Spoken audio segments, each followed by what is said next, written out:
हायो नमस्कार अनि हार्दिक स्वागत छ सम्पूर्ण श्रोता एवं दर्शक महानुभावहरूमा हाम्रो कार्यक्रम याखा सेरोफेरोमा। म हुँ कार्यक्रम सञ्चालिका कल्पना लिङ्का। श्रोता, यस कार्यक्रममा हामी हाम्रो याक्खा भाषा संस्कार संस्कृति साथै हाम्रो याक्खा समुदायको गतिविधि एवं हाम्रो याक्खा समुदायभित्र रहनुभएका विभिन्न विशेष व्यक्तिहरूसँगको अन्तर्वार्ता लिएर आउँछौँ। श्रोता, हाम्रो कार्यक्रमको प्रायोजक हुनुहुन्छ किरात याक्खा छुम्बा हङकङ। यस कार्यक्रममा हामी आज पनि हाम्रो याक्खा समुदायभित्र रहनुभएका हाम्रो याक्खा कविसँग आज हामी छोटो भलाकुसारी गर्नेछौँ र उहाँ हुनुहुन्छ हेन्सेन याक्खाज्यू। आउनुहोस् उहाँलाई कार्यक्रममा स्वागत गरौँ। स्वागत छ यहाँलाई हाम्रो कार्यक्रममा। धन्यवाद। सेवा यो सबैलाई। सन्चै हुनुहुन्छ नि? हजुर, सन्चै। हजुरको पुरा परिचय दिनुहोस् न। मेरो नाम हेन्सेन याक्खा, जन्मथलो धनकुटा मारेककोटरी गाउँ विकास समिति, हाल महालक्ष्मी नगरपालिका र अहिले चाहिँ धरान सोरामा बस्छु। कामको सिलसिलामा बिबिकेएचएसमा काम गरिरहेको छु। हजुरको नाम हेन्सेन, यस नामको अर्थ के होला?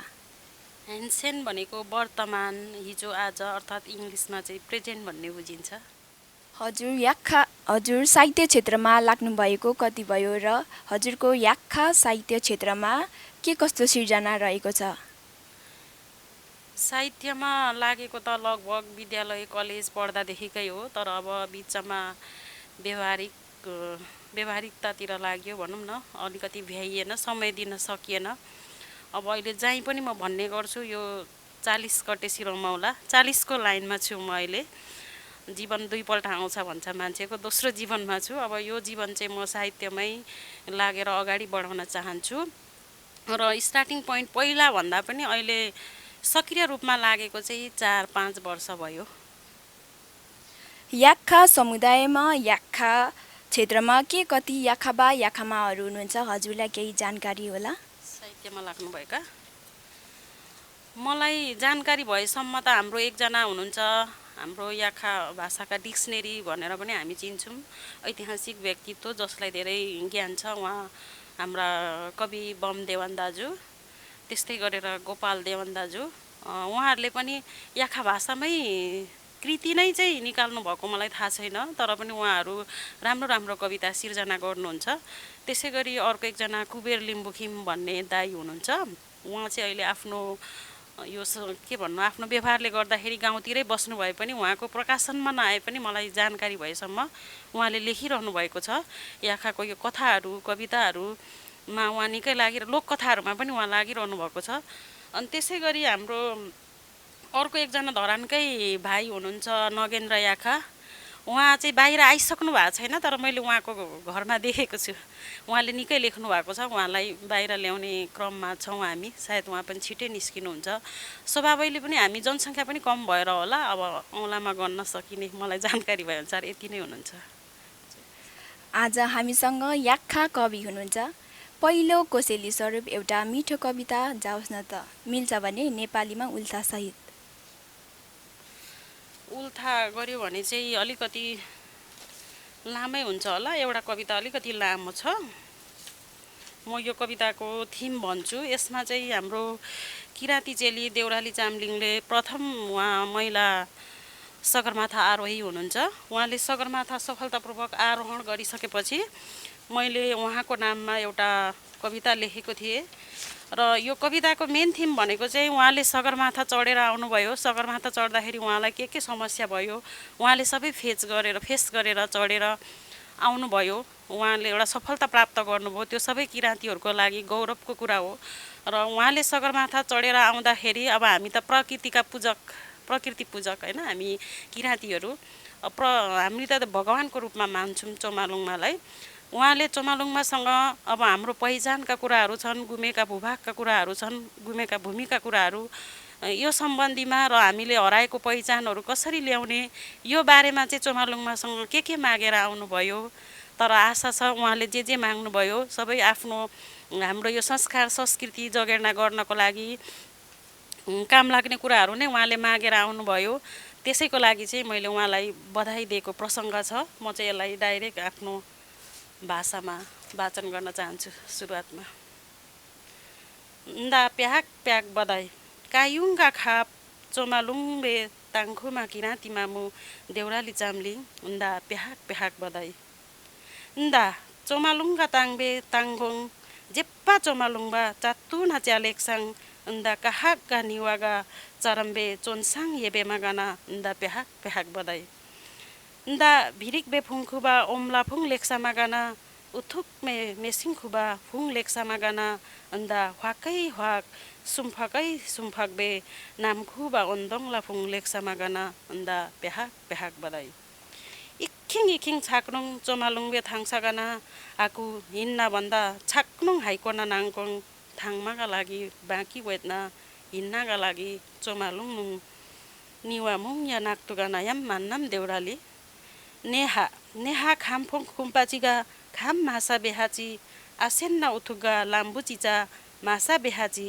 हाकु हिन्ना मासा बेहा खाम्ची लाम्बुची हिन्दा योकमै पर्छ हिन्नाका लागि चोमालुङनुङ ओसाङ्गा लाम्बुची छिम्लुगा नायम मान्नाम देउराली काहाक चोन्दास्या भने तुवा थुङ कामासाया आपुमचिङा कायुमाङ काहाक कापाङ कामासाया आमुमचिङा तर नेगो इंखागो च्यासे लेक्सामा नेगो लामफोङची फोकबादिनुङ छेक एक एकसे लेक्सामियाची हाकुन्दाङा ने उचुन्ना निवाचीका लागि खुम्दुवा याप्सेन बनाचोकमै पर्छ हिन्नाका लागि चोमालुङ मानुङ तखुबा निवा नाक्तुगा नायम मान्नाम देउराली हिन्नाका लागि चोमालुङ मानुङ लुङमा तुकतुक ना लुङखुवाक्ची नाक्तुगा नायम मान्नाम देउराली ने आ खामफोखुवाचिगा लागि इहा नाक्तुगान्ना नेहा खामफोङ खुबाजीका लागि इहा नाक्तुगान्ना जे होङचान्दा चोमालुङगा खाब्बे थाङखुमा जे हाङचान्दा चोमालुङगा खाब्बे थाङथुङमा ओन्दोङ किराँतीमा मुलेक्सामा गाना उथुक बे एको साम्याङ्गा आलेख छेप्तुक सुगाना उन्दा पेहाक पेहाक बधाई किराँतीमा मु देउराली च्याम्लिङ उन्दा पेहाक पेहाक बधाई ननिङवा। धन्यवाद हजुरको यो मिठो याक्खा कविताको लागि। हाम्रो याक्खा भाषा संस्कार संस्कृतिको संरक्षणको लागि साहित्यले के कस्तो भूमिका खेलेको छ? साहित्यहरू नै अहिले हाम्रो समुदायमा सृजना हुन नसकेको अवस्थामा यस्तै भूमिका खेलेको छ भनेर त म भन्न सक्दिनँ। तर पनि साहित्य भनेको यस्तो कुरा हो, साहित्य भनेको समाजको एउटा ऐना हो। समाजमा भएका सम्पूर्ण कुराहरूलाई चाहिँ साहित्यले छर्लङ्ग पारिदिन्छ। त्यसैले आफ्नो समुदायमा भएका गतिविधिहरू, समुदायले गर्नुपर्ने ठोस कामहरू अर्थात् समुदायको हितको लागि के गर्न सकिन्छ, के गर्न सकिँदैन भन्ने कुराहरूको सुझावहरू हामीले साहित्यको माध्यमबाट दिन सक्छौँ। र यति मात्रै नभएर साहित्य भन्ने कुरा भाषाबाट सिर्जना हुने कारणले गर्दाखेरि आफ्नो भाषाको संरक्षण साहित्यले गर्न सक्छ। भाषादेखि लिएर ज्ञान गुण हरेक कुराहरू साहित्यबाट सम्भव छ। समाज परिवर्तनको लागि साहित्यले सक्रिय भूमिका निर्वाह गर्न सक्छ। त्यसैले साहित्यको महत्त्व छ र अहिलेसम्म हाम्रो समुदायमा यो आफ्नो भाषाको साहित्य सिर्जना गर्न नसके पनि अब चाहिँ गर्नुपर्छ भन्ने लाग्छ मलाई। धन्यवाद। भनिन्छ भाषा संरक्षणमा साहित्यले महत्त्वपूर्ण भूमिका खेल्छ। अहिलेसम्म याक्खा साहित्य क्षेत्रमा के कस्ता कृति भनम्या पुस्तकहरू प्रकाशन भएको छ? यहाँको कुनै कृति प्रकाशन भएको छ कि छैन? सबैभन्दा दुःख लाग्दो कुरा यही छ कि हाम्रो याक्खा समुदायमा अहिलेसम्म आफ्नो भाषाको अब डिक्सनेरीहरू निस्के, संस्कार र संस्कृति सम्बन्धीहरू हाम्रो मागमान लिङ्खाज्यूले निकालिरहनु भयो होला, अरू पनि याक्खाबाहरू लागिरहनु भयो होला सक्रिय रूपमा। तर पनि साहित्यको क्षेत्रमा चाहिँ अहिलेसम्म कुनै पनि कृति आएको छैन। आजभन्दा 10-15 वर्ष अगाडि एउटा ओकच्याङमे होइन, तपाईँले सुन्नुभयो, जुनकिरी, यसको नेपालीमा खस नेपालीमा चाहिँ यो नामक एउटा के भन्छ एउटा पुस्तक चाहिँ निस्केको सायद लाग्छ। गोपाल देवान दाईको सम्पादनमा हुनुपर्छ। यसमा चाहिँ याक्खा भाषामा धेरैवटा कविताहरू सङ्ग्रहित भएको थिए। यो बाहेक चाहिँ मलाई थाहा छैन, फुटकर रूपमा अलिअलि आइरहेको होला र मेरो पनि तयारी अवस्थामा चाहिँ छैन, सोचमा चाहिँ छु याक्खा भाषाको एउटा कविता सङ्ग्रह निकालौँ भनेर। तर हालसम्म चाहिँ निस्किसकेको छैन। र अब यो मैले अघि पनि भने भाषा बिना त अब केही पनि हुँदैन। साहित्य सिर्जना पनि भाषाकै माध्यमबाट हुने हुनाले अवश्य पनि के अरे भाषामा साहित्यको महत्त्वपूर्ण भूमिका रहन्छ। यसमा कसैको पनि दुई मत छैन। फेरि पनि अब हामी तपाईँको अर्को कुनै सिर्जना सुनौँ न त। यो चाहिँ म खस नेपालीमा सुनाउन चाहन्छु। हजुर हुन्छ। यो कविताको शीर्षक छ म विश्वस्त छु। सोझोपनले साटिएका आस्थाहरू र कोमलपनले गुमाएका चिनारीहरूलाई एकपटक निरीक्षण र परीक्षण गर तिमी। मैले यो चाहिँ युवाहरूलाई इङ्गित गर्न खोजेको। सोझोपनले साटिएका आस्थाहरू र कोमलपनले गुमाएका चिनारीहरूलाई एकपटक निरीक्षण परीक्षण गर तिमी। तिम्रो आत्म अभिमानमा नमिठो धक्का लाग्नेछ, तिम्रो हृदयको मौसम बिग्रनेछ र तिम्रो मस्तिष्कमा क्रोध वेगको तुफानसहित भारी वर्षा र भूस्खलन आउनेछ। तुफानसहित भारी वर्षाले तिम्रो अस्तित्वलाई किच्याउनेछ, चट्टानलाई बगाएर लैजानेछ टाढा टाढा। म विश्वस्त छु तिम्रो मनभित्रको चच्छुले एकपटक नियाला आफूलाई। तिम्रा सारा पहिचानहरू बन्दकीमा परेर निरीह जीवन बाँचेको पाउनेछौ। तिरस्कारपूर्ण आदिसँगै हुनहुनाइरहेको हुनेछौ र तिमी मुटुभरि आगो ओठभरि ज्वाला बोकेर हिँड्न थाल्नेछौ अब। किनकि तिमीले खरानी बनाउनु छ अर्काको बहादुरीबाट अहमको पाइला लगाउनेहरूलाई। म विश्वस्त छु जब तिमीले म को हुँ भन्ने प्रश्न गर्छौ, तब शिथिल बनेर सुतेका असङ्ख्य काङसोरीहरूलाई बिउताउनेछौ। चङ्मालुङमाको चुच्चुरोमा असङ्ख्य तेन्जिङहरूलाई क्रान्तिको शिखर चढाउनेछौ। म विश्वस्त छु। धन्यवाद। धन्यवाद यहाँलाई यो मिठो सिर्जनाको लागि। किरात याखा सुम्मा हामी याखाहरूको एक साझा र प्रमुख संस्था हो। किरात याखा सुम्माले हामी याखाहरूको लागि के कस्तो नीति या कार्यक्रम ल्याएको छ भने कस्तो कार्यक्रम ल्याएको छैन भने हजुरको विचारमा के कस्तो कार्यक्रम ल्याउनु पर्दछ यस याखा साहित्य क्षेत्रलाई अघि बढाउन? याखा साहित्य क्षेत्रमा चाहिँ किरात याखा छुम्माले कस्तो नीति तथा कार्यक्रम ल्याएको छ भनेर क्वेसन सोध्नु भइहाल्यो होइन। खालि साहित्यतिर अहिलेसम्म थाहा पाएअनुसार त कुनै पनि नीति कार्यक्रमहरू मैले चाहिँ थाहा पाएको छुइनँ र यदि त्यस्तो भएको भए त अवश्य पनि थाहा पाउने थियो होला। अब नीति तथा कार्यक्रम ल्याउन पर्छ भनेर त्यस्तो ठुलै टाइपको पनि चाहिँदैन मेरो विचारमा। पहिला हामीले सानोबाट सुरुवाती हुन्छ होइन। अब यो हरेक हुन्छ नि नगरपालिका स्तरीयदेखि लिएर वडाइमा पनि नपुगौँ, नगरले पनि गर्न सक्छ। हामी जनसङ्ख्या कम भएकोले डाइरेक्ट नगर लेभलदेखिको लिएर कुनै कविता प्रतियोगिता, कथा प्रतियोगिता आफ्नो भाषाको यस्तो गऱ्यौँ। यसको लागि हामीलाई ठुलो राशि पनि चाहिँदैन र हामीले यसको लागि चाहिँ खालि उहाँहरूलाई चाहिँ सहभागिताको प्रमाणपत्र र विजेताहरूलाई केही सान्त्वनाको लागि थोरै नगद पुरस्कार मात्रै राखेर गऱ्यौँ भने पनि सहभागिताको सङ्ख्या बढ्छ। हामीले यहाँ गऱ्यौँ भने यो यहाँनिर उपयोगी हुन्छ भनेर हाम्रा नयाँ नयाँ भाइ बहिनीहरू आउनुहुनेछ र मलाई लाग्छ यो चाहिँ एकदम स्टुडेन्टहरू हुन्छ नि जुन विद्यार्थीहरू लेभलहरूमा चाहिँ यो कार्यक्रमहरू गराइराख्नुपर्छ प्रतियोगिताहरू। अनि यसको लागि बेला बेलामा यो चाहिँ साहित्य भन्ने कुरा फेरि सिकाएर यो लेख त्यो लेख भावनाको कुरा भन्दा पनि आफैमा आउने कुरा हो नि त। उहाँहरूलाई चाहिँ मौका दिनुपर्ने हुन्छ क्या। त्यो मौकाको लागि चाहिँ उहाँहरूले बेला बेलामा त्यसको लागि केही प्रोग्रामहरू ल्याइदिएदेखि हुन्थ्यो। अनि जसले लेख्नु भएको छ अब हरेक कुराको समस्याले गर्दा प्रकाशनमा ल्याउन नसक्नु भएको आफ्नो कृतिहरू हुनसक्छ, चाहे कविता होस् कथा होस् होइन, या त आफ्नो कल्चरल सम्बन्धी नै कुनै लेखहरू होस्, लेख सम्बन्धी पुस्तकहरू होस्। यसको लागि चाहिँ आवश्यक पहल गर्ने टाइपको अथवा यो साहित्यलाई भनेर छुट्टै किसिमको एउटा बजेट ल्याएर सम्बन्धित विशेषज्ञहरूसँग छलफल गरेर केही एउटा कार्यक्रम ल्याएदेखि हुन्थ्यो भन्ने लाग्छ। किनभने अब एक्लैको चाहिँ केही लाग्दैन कि त्यस्तो लाग्छ। हजुर। अनि अर्को सामान्य प्रश्न, हामी याखाहरू पछाडि पर्नुको कारण के होला हजुरको विचारमा? यही हो, पछाडि पर्नुको कारण भनेको चाहिँ अपर्च्युनिटी, मौका नपाउनु नै हो। नभए अब कति हाम्रा अब भन्दाखेरि चाहिँ अलिकति घमण्ड गरे जस्तो हुन्छ होइन।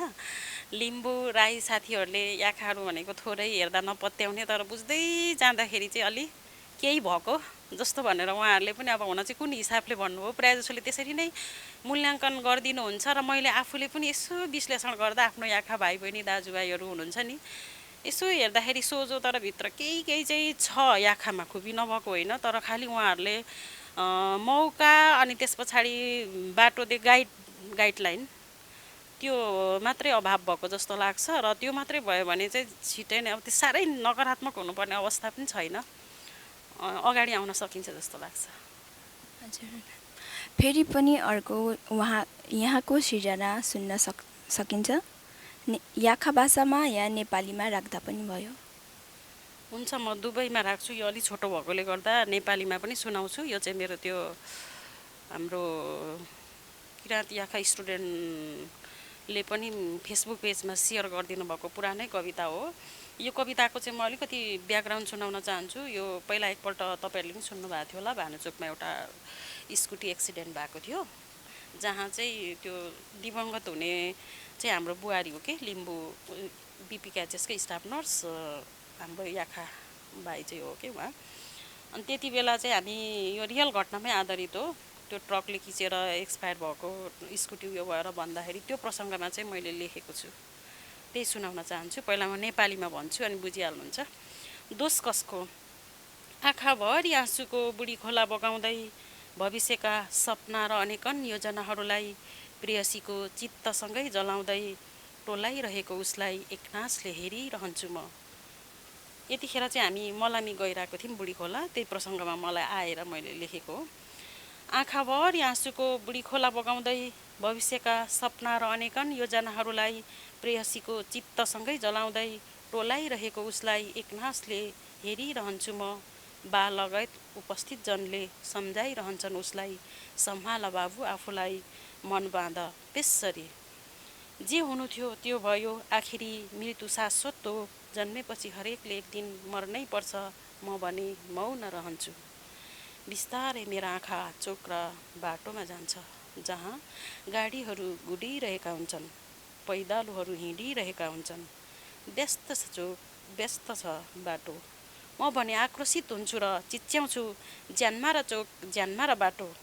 फेरि सम्झिन्छु बाटोको दोष थिएन चोकको दोष थिएन दोष थियो त आखिर कसको टिप्पर कुदाउने ड्राइभरको सम्बन्धित निकायको या भाग्यको। मनभरि प्रश्नहरू बर्सिन्छन् म अनुत्तरित हुन्छु। आखिर जो दोषी भए पनि निमेषभरमै यहाँ उसले जस्तै धेरैले प्रेयसी गुमाएका प्रियतम गुमाएका आफन्त गुमाएका खबरहरू अखबार र सामाजिक सञ्जालका भित्ताभरि नपत्याएका होइनन् तैपनि विवश छन् नगरमा मानिस सहरमा मानिस प्रेयसी गुमाउन प्रियतम गुमाउन बेपरवाह जीवन गुडाउन। म भने सम्झन थाल्छु हिँड्नै पर्ने बाटाहरू भिरै भिरको बाँच्नै पर्ने जिन्दगी भिरै भिरको। धन्यवाद। हजुर हुन्छ। मिगभरि मिवागा माहु माहोङमा याङखेसाङ वान्दिगगा सेम्माङची लुङमागा लास लुङ हान्साङ हाक्नुङ मेना उङ का भने सोहाक उङ सोनुङ नेङना उप्पानुङ ताखुबाया मिचिङा सम्झाचोकमा सिम्हाची उङ हाबान बाबु निवा काप्सु इब्बेबे इहा लेङमा साया होङखा लेक्सा हिङमा पछि सिमै पर्ने का भने सोहाग युङमेङना ताम्बा आमिकची चोक बेखेम्या लाम्बु बेखेम्या यत्ने गाडीची लुकमा सिम्याची लामखुबा यामिची लाममा सिम्याची व्यस्त वेदना चोक व्यस्त वेदना लाम्बु आक्का भने छेक ओकमेङ ओममेङ याप्मी सिखुबा चोक याप्मी सिखुबा लाम्बु फेरि मितोङना लाम्बुका दोष माइसान्ना चोकका दोष माइसान्ना दोष वाइसा इसागा टिप्पर पिनखुबा याप्मीगा हाङयुङ लागा या उत्वागा आनिवावे इखिङ इखिङ च्या चितामे का भने सोहाग वामेङना इस्सा दोषी होङचा ने उङा खातला इखिङ इखिङ लुङमाची मासिक सुवाची होङचा विभास वयाची तेन्कुबे याप्मीची माडा तेन्कुबे याप्मीची लुङमाची मासा महा हिनिङ नुङ गाडीची लुकमा का भने मिपमा तारोक तुङना लाम्बै पर्ने लाम्बु भिरिक गाचा युन्चासाङ लाममा पर्ने हिङमा पर्ने निवा तुक्साङचा म चाहिँ यो सम्पूर्ण हाम्रो याखा युथहरूलाई डेडिकेट गर्दै एउटा छोटो कविता सुनाउन चाहन्छु। सर्ट एन्ड स्न्यापीको जमाना छ भन्छन्, त्यसैले मैले छोटो लेख्ने प्रयास गरेँ। यसलाई चाहिँ पहिला म नेपालीमा भन्छु। तिमी हुनु। कहिलेकाहीँ जिन्दगीमा हरेस खाइ रुँदाखेरि आँसु पुस्ने रुमाल तिमी हुनु। आँधी हुरी चल्दाखेरि छेकिदिने हिमाल तिमी हुनु। मुटु माझ काँडा बिच्दा झिकिदिने सियो तिमी हुनु। हरेक साँझ अँधेरीमा बलिदिने दियो तिमी हुनु। पिरै पिरको खडेरीमा मनहरू उजाडिँदा चौतारी र देउरालीको शीतल लहर तिमी हुनु। निराशालाई ढाकिदिने उत्साहको बहार तिमी हुनु। बाधाहरूको बाढी आउँदा किनार तार्ने नाउ तिमी हुनु। सधैँभरि हृदयमा सयपत्री र लालुपाते फुल्ने गाउँ तिमी हुनु। सधैँभरि हृदयमा फुलिदिने गाउँ तिमी हुनु। धन्यवाद। यसलाई चाहिँ म याखा भाषामा वाचन गर्न लागिरहेछु। हिङमा निङा तुखी चासाङ हाप्साङ ना बेला बे। हिङमा निङा तुखी चासाङ हाप्साङ ना बेला बे। मिवा तुपमाना तेक्छोक लेक्सा अन्दा। हिङमा निङा तुखी चासाङ हाप्साङ ना बेला बे। मिवा तुपमाना तेक्छोक लेक्सा अन्दा। हिवाची फेसावा निङा चोमा लुङमा लेक्सा अन्दा। उतिङ्गा लुङमा होतवाना बेला बे। नापमा सिङा हाङखुबा सेमी लेक्सा अन्दा। तुखी लेक्साङ निङा निवा तुगाना बेला बे। देउरालीगा चिहा हिवा लेक्सा अन्दा। याङछा सियाङ हेन्चा खुबा थाममा लेक्सा अन्दा। आनी वाबे फुङखुबागा फुङ तेन लेक्सा अन्दा। आनी वाबे फुङखुबा ओन्दोङला फुङ्गा तेना लेक्सा अन्दा। नुनिङवा। Thank you. धन्यवाद हजुरको यो मन छुने कविताको लागि। हामी अहिले कार्यक्रमको अन्त्यमा आइपुगिसकेका छौँ। हामीले सोध्नु भुलेका वा तपाईँलाई राख्नु मन लागेको केही कुराहरू छ भने राख्न सक्नुहुनेछ। धन्यवाद। मलाई राख्नु मन लागेको कुरा चाहिँ के भने त्यस्तो खासै त केही छैन, तपाईँले सबै समेट्नु नै भएको छ। अब हामी याखा समुदाय भनेको एकदमै थोरै छौँ र थोरैमा पनि हाम्रो याखाको बगैँचामा जति फुलहरू फुलिरहेछन्, फुल्न लागेको अवस्थामा छन्, तिनीहरूको जगेर्ना गर्न सकौँ, गोडमेल गर्न सकौँ र जोमा चाहिँ फुल्ने क्षमताहरू छ त्यो फुलाउनको लागि सबै लागि पढौँ। साहित्य मात्रै होइन, जुनसुकै क्षेत्र जस्तै कलाकारहरू हुनुहुन्छ, हाम्रो चित्रकारहरू हुनुहुन्छ, मूर्तिकारहरू हुनुहुन्छ, जोसँग जे सिप छ सबै सिपको लागि हामीले के गर्दाखेरि हुन्छ सबैजना लागौँ। अब याखा छुमाले मात्रै गरेन, सरकारले मात्रै गरेन भनेर होइन, हामी आफै एक लाग्यौँ भने असम्भव भन्ने केही छैन। त्यसैले सबैजना अब लागौँ भन्न चाहन्छु। धन्यवाद। धन्यवाद यहाँको अमूल्य समयका लागि। यसरी नै हाम्रो याखा साहित्य क्षेत्रलाई अगाडि बढाउनुहोला। यहाँलाई मेरो र याखा सेरोफेरोको टिमबाट धेरै धेरै शुभकामना। धन्यवाद। उहाँ हुनुहुन्थ्यो याखा समुदायका कवि हेन्जेन याखाज्यू। हाम्रो कार्यक्रमको प्रायोजक हुनुहुन्छ किरात याखा छुम्मा हङकङ। र आजको लागि यति नै। हस्त नुनेवा।